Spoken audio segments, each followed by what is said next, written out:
এ যেন এক লজ্জার ইতিহাস তৈরি করলো ব্রাজিল। ঘরোয়া লিগে এক ম্যাচে দেখা গেছে 23টি লাল কার্ডের। একটা ম্যাচ নিয়ে গর্ব করতেই পারেন সার্জিও রামোস, পেপের মতো ফুটবলাররা। তাদের ধারাবাহিকতা যেন বজায় ছিল সেই ম্যাচে। কিন্তু তাই বলে এক ম্যাচে 23টি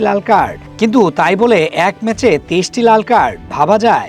যেখানে দু দলে খেলে 22 জন, সেখানে লাল কার্ড দেখেছে 23 জন। তবে কি এমন কাণ্ড হয়েছিল যে 23 জনই লাল কার্ড দেখলেন? ব্রাজিলের মিনেইরো চ্যাম্পিয়নশিপের ফাইনাল ফুটবল উৎসব হওয়ার কথা ছিল, কিন্তু ম্যাচ শেষে মিনেইরোর মাটি যেন রণক্ষেত্রে পরিণত হলো। চিরপ্রতিদ্বন্দ্বী ক্রুজেইরো ও আতলেতিকো মিনেইরোর লড়াই শেষ পর্যন্ত ফুটবলের সৌন্দর্য ছাপিয়ে রূপ নিল ভয়াবহ গণমারামারিতে।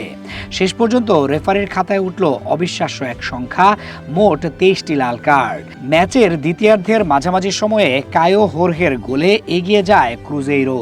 সমতায় ফেরাতে মরিয়া হয়ে ওঠে আতলেতিকো মিনেইরো। শেষ মুহূর্ত পর্যন্ত আক্রমণ চালিয়েও গোল শোধ করতে পারেনি তারা।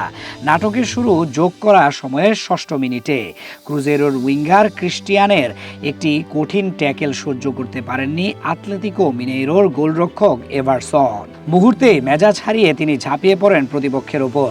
শুধু ধাক্কাধাক্কি নয়, হাঁটু দিয়ে চেপে ধরেন ক্রিস্টিয়ানের বুক। ক্রুজেইরোর খেলোয়াড়রা সতীর্থকে বাঁচাতে ছুটে এলে পরিস্থিতি আরও উত্তপ্ত হয়ে ওঠে। অন্যদিকে ডাগআউট ছেড়ে মাঠে ঢুকে পড়েন আতলেতিকো মিনেইরোর খেলোয়াড়রাও। এরপর যা ঘটল তাকে আর ফুটবল বলা যায় না। কিল, চর, ঘুষি আর উড়ন্ত লাথির মহড়া চলতে থাকে প্রায় 10 মিনিট ধরে। পরিস্থিতি এতটাই নিয়ন্ত্রণের বাইরে চলে যায় যে শেষ পর্যন্ত মাঠে সামরিক পুলিশ ডাকতে হয়। পুলিশি পাহারায় দুই দলের খেলোয়াড়দের আলাদা করা হলেও উত্তেজনা তখনও থামেনি। ম্যাচের রেফারি মাতিওস কান্দানসান কোনোভাবে পুলিশি নিরাপত্তায় মাঠ ছাড়েন। তখন মাঠে তিনি কোনো কার্ড দেখাননি। তবে পরে ম্যাচ প্রতিবেদনে উল্লেখ করেন এই ঘটনায় মোট 23 জনকে লাল কার্ড দেখানো হয়েছে, যার মধ্যে আতলেতিকো মিনেইরোর 11 জন এবং ক্রুজেইরোর 12 জন খেলোয়াড় ও কর্মকর্তা। এর আগে এত খেলোয়াড় কখনোই একসাথে এতগুলো লাল কার্ড দেখেনি। বহিষ্কৃতদের মধ্যে সবচেয়ে বড় নাম আতলেতিকো অধিনায়ক হাল্ক। 39 বছর বয়সী এই কিংবদন্তি স্ট্রাইকার তার অসাধারণ পেশিশক্তি প্রতিপক্ষকে ঘুষি মারাতেই ব্যবহার করেছেন।